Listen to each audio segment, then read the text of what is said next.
Assalamualaikum guys. So hari ni kita dia pasal IPO kat MITI kan.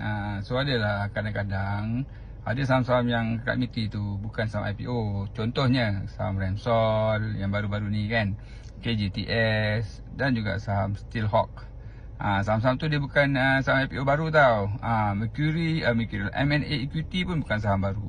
Dia merupakan saham IPO yang dah listing lah. So kalau nak beli, boleh beli kat bursa terus tanpa beli melalui MITI. Kadang-kadang ada orang bertanya pada FY, Pelabur tanya kan, FY, kalau beli kat MITI harga dia 83 sen Remsol tu. Sekarang dekat market harga dia 95 sen.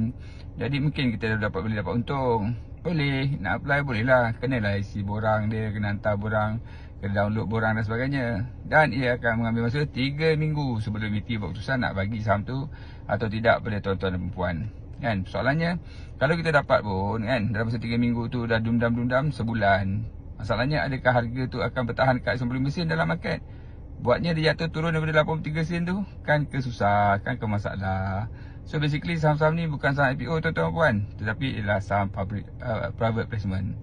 Private placement yang mana dia nak jual pada anda lah, kepada pelabur bumi. Mungkin dia tak cukup bumi spread ke dan sebagainya. Apa-apa, datanglah seminar IFY belajar. Itu cerita dia. Assalamualaikum, bye.